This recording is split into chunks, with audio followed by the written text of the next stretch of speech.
Home, such a small word for something so fragile that in the 41st millennium, a home isn't a place where you live, it's a place you survive, and survival, my friends, that's a luxury few can afford.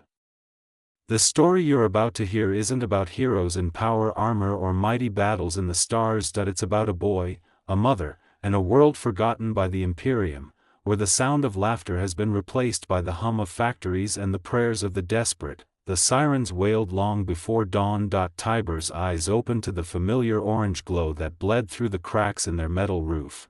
Not sunlight, but the reflection of forges that burned without end.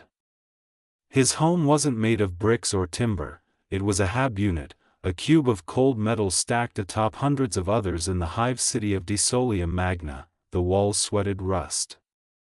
The air reeked of oil and incense, and every morning, before the city's first prayer to the emperor, Tiber's mother would whisper the same words. "Wake up, my son. The God Emperor provides for the faithful." She believed it.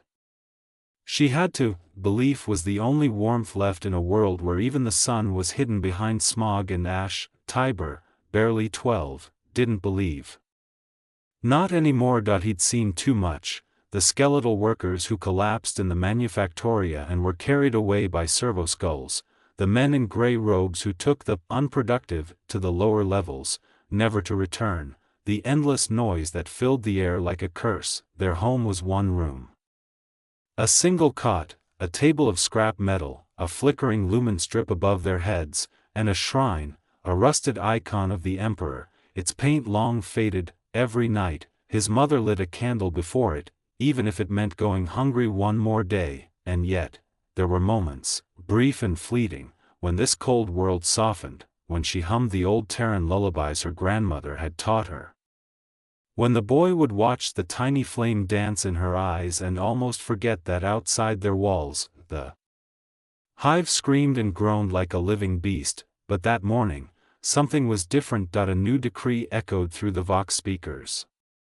Sector 47C designated for purification. Non-essential citizens to evacuate immediately. Purification, a word that meant one thing: death. Rumors had spread for weeks, a plague in the lower levels, heresy whispered among the laborers, maybe even a cult.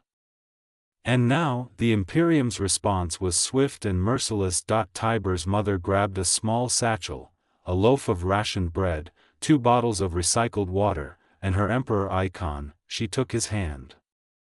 "We go up," she said, "toward the spire. The faithful will be spared." But as they stepped into the corridors, the world descended into chaos. Hundreds of families flooded the stairwells, carrying children, tools, relics, anything that could fit in their trembling hands. The air filled with screams, the clatter of boots, the roar of distant Prometheum fires. Through the smoke and confusion, Tiber saw the truth: the upper gates were closed. The Arbites were sealing the sector. No one was getting out. The sky turned red as firebombs fell like rain. He clung to his mother's hand until an explosion tore through the floor below them, the shockwave flinging them apart. When the smoke cleared, she was gone. All that remained was her satchel, the emperor icon, and the faint echo of her last prayer. Days passed.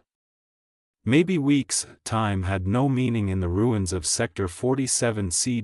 Tiber wandered through the ash, scavenging what he could from abandoned habs and shattered shrines.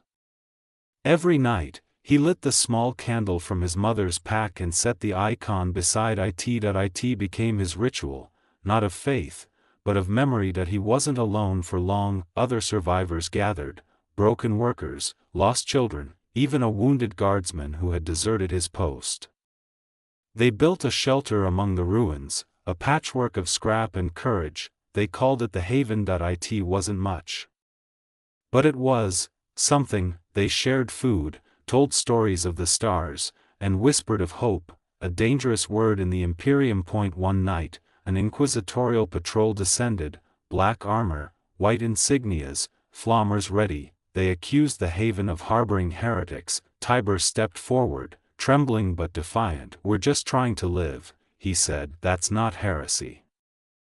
The Inquisitor regarded him, a boy covered in soot, clutching a rusted icon. For a moment, something human flickered in the Inquisitor's eyes, then, without a word, he ordered his men to move on. The Haven survived that night, and for the first time, Tiber understood what his mother had meant. Not that the Emperor provides things, but that he provides strength, the kind you find only when everything else is gone. Years later, the hive still burned, but somewhere in the ruins, a young man stood before a small group of children, teaching them how to grow fungus crops in recycled barrels. On a shelf above him, the old Emperor icon gleamed faintly in the dim light. Tiber smiled. This, he told them, is home. Not walls, not lights. Home is the place where someone still believes in you.